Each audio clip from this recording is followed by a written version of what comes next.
Mərkəzi Asiya ölkə liderlərinin Vaşinqtonda C1+1 formatında görüşü ABŞ ilə əldə olunan çox milyardlı iqtisadi razılaşmalar şimal qonşumuz Rusiyada ciddi narahatlıq doğurub. Rəsmi Moskva iddia edir ki, Qərb regionunda öz qarşılıqlı əlaqə strukturlarını qurmaqla Orta Asiya ölkələrini Rusiyadan qoparmağa çalışır. Rusiyalı ekspertlərin fikrincə, Vaşinqtonun Mərkəzi Asiya siyasətinin yekun məqsədi Rusiya deyil, Çindir. Qazaxstanlı ekspertlər isə fərqli düşünürlər. Mövzunu Rusiyadakı xüsusi müxbirimiz Fərid Əkbərov davam etdirir. Mərkəzi Asiya ölkələrinin ABŞ ilə yaxınlaşması, xüsusilə Vaşinqtonda keçirilən C5+1 formatında görüş Rusiyada ciddi narahatlıq doğurub. Kreml bu yaxınlaşmanı müstəqil dövlətlərin xarici siyasətində normal bir inkişaf kimi qiymətləndirsə də, Xarici İşlər Naziri Sergey Lavrov sərt danışıb. Qərbin Mərkəzi Asiya ölkələrini Rusiyadan qoparmağa çalışdığını iddia edən Lavrov deyib ki, Moskva bütün mümkün vasitələrlə bu cür cəhdlərin qarşısını alacaq. Bəs Rusiyanın bu ritorikası nə ilə bağlıdır?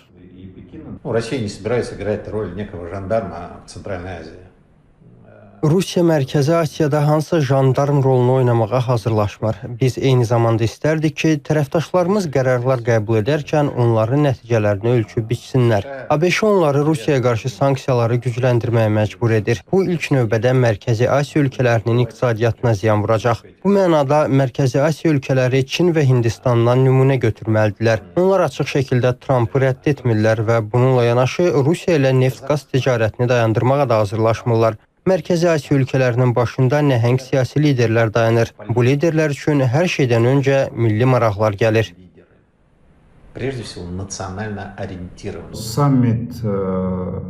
Vaşinqtonda keçirilən Mərkəzi Asiya sammitinin hiss olunan nəticələri olub. Birincisi, təhlükəsizliyin möhkəmləndirilməsi ilə bağlı razılaşmadır. İkinci məsələ iqtisadi və nəqliyyat gündəliyidir. Burada orta dəhlizə vurğu edilib. O ki qaldı bu formatın Mərkəzi Asiya üçün əhəmiyyətinə, bu xarici siyasəti diversifikasiya etmək baxımından geosiyasi balansı təmin etmək üçün çox vacibdir. Mərkəzi Asiya ölkələri bundan sonra Rusiya və Çindən daha az asılı olacaq. Amerika texnologiyalarına, investisiyalarına çıxış və regiona bir vahid blok kimi münasibət Mərkəzi Asiya üçün siyasi sığortadır. Bu format regionu xarici siyasətin obyektinə deyil, subyektinə çevirir. Rusiyada hesab edirlər ki, Qərbin, xüsusilə də ABŞ-nin Mərkəzi Asiya ölkələri ilə yaxınlaşması regionda qüvvələr balansını dəyişməyə hesablanıb və burada yekun məqsəd Rusiya deyil, Çindir.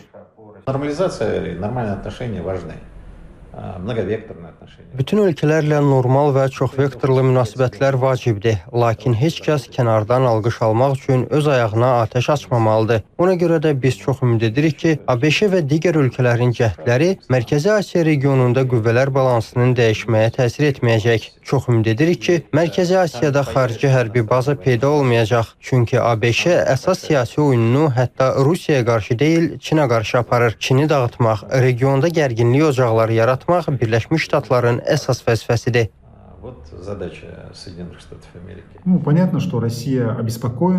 Anlaşılandı ki, Rusiya Mərkəzi Asiya ölkələrinin Amerika Birləşmiş Ştatları ilə yaxınlaşmasından narahatdır. Ona görə ki, Rusiya bu regionu özünün mənəvi maraq zonası kimi qəbul edir. Amerika Birləşmiş Ştatlarının Mərkəzi Asiya ilə daha sıx əməkdaşlığı Moskvanın siyasi təsirinin zəifləməsi anlamına gəlir. Bu, həm də Amerika Birləşmiş Ştatlarının energetika, resurslar və nəqliyyat kimi həssas məsələlərdə rolunun artması deməkdir. Xüsusilə də Azərbaycanın Mərkəzi Asiya üstəgəl bir formatına qoşulması regionda yeni qüvvələr balansına gətirib çıxara bilər.